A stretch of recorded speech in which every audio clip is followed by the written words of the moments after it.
The Vadermort Trilogy, Part 1, Lord Vadermort and the Special Ingredients. Hello? Lord Voldemort? Are you there? Who disturbs me from my megalomaniacal plotting? It's me, Tisabelle.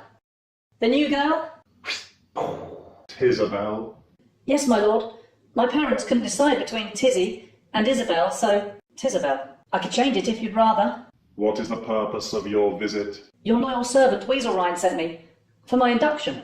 His recruitment choices are becoming increasingly erratic. Oh, but it's such an honour, my lord, to be your new trainee potion maker.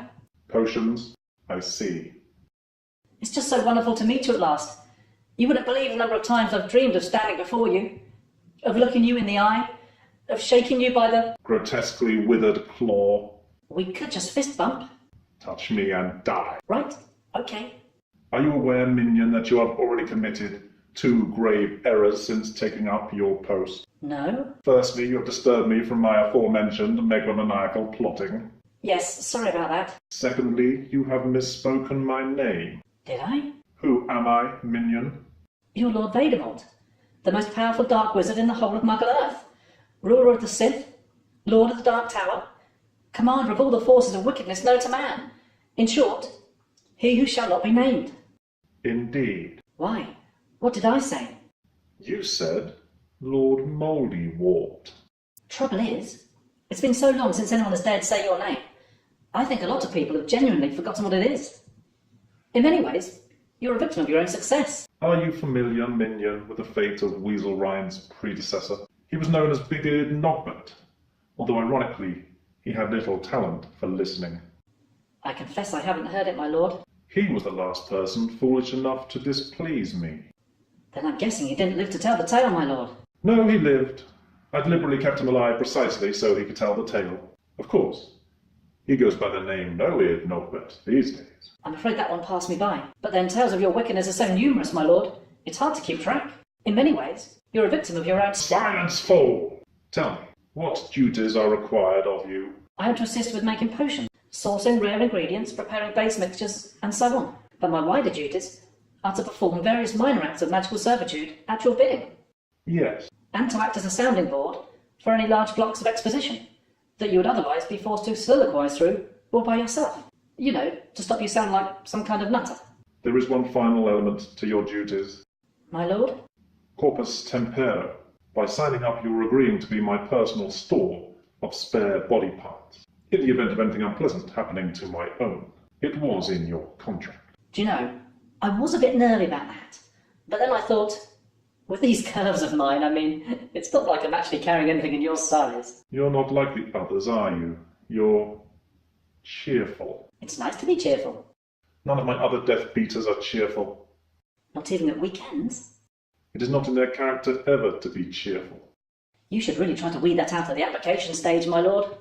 I'm not cheerful. Hardly surprising with that lot hanging around you. I do wonder if your bonhomie will survive the revelation of why Weaselrind really sent you. He sent me to make a potion, didn't he? Yes, but you're going to be making a potion in the same way that a lamb makes a casserole. My lord? My elixir of invulnerability is running low. I require new ingredients. My lord? Gluteus maximus, the largest human muscle, is a key constituent. In other words, the rump. Did you not sense that Weaselrind was weighing up more than your academic qualifications when he selected you? He said I had a lovely pair of perky pink elbows. He does sometimes get those 2 body parts confused. But that I had to think carefully before I signed up, because once I had, my ass would be yours. He can also be wonderfully literal when it suits him. So what you're telling me is that I'm not so much a colleague as a... Buttock donor. But my lord, I need my buttocks. They join my legs to my torso. What will the rest of me do without them? Have no fear. This wand is a keen tool. Not only will you feel nothing, but I shall engineer the procedure that you'll be still fully capable of undertaking your next function. Remain within the circle of stones here. They are imbued with magical power that aids the precision of my wandcraft. Oh, thank you, my lord. So my next task would be actually making you a potion? No, far less complicated. Simply making me a snack. For your lunch? No, for my python. Ah, and here he comes. He really is all ears these days, since I fed him Nogbert's offcuts. I might just go now. Do you know, I've never seen anyone outrun McGeaney when he's hungry, not even a thinner person, especially when the doors are locked. They're not locked. Catenaccio porters! Git. Not the most profound last words I ever heard, but mercifully brief. I have one further thing to say, my lord. Go on then. I think that you Yes. are a bad employer. I think this is blatant sexism in the workplace. I can assure you that I judge people without any form of prejudice, based solely on their merits. Sadly for you, I've discovered that you don't have any merit. Are you seriously suggesting that I was selected for this role without any form of gender bias being in play? Of course. Despite the fact this whole appointment was literally a booty call? I have no idea what that is. But in any case, you were selected for your shape, not your gender. Ha!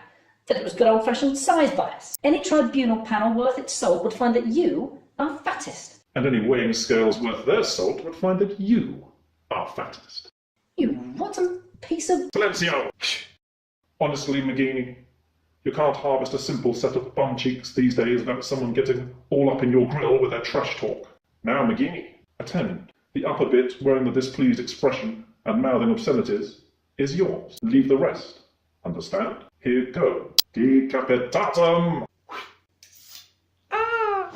Oh, well caught, McGeaney. Be sure to watch parts 2 and 3 to see if Lord Vadermort gets brought to account for his despicable chauvinism. Thanks for watching.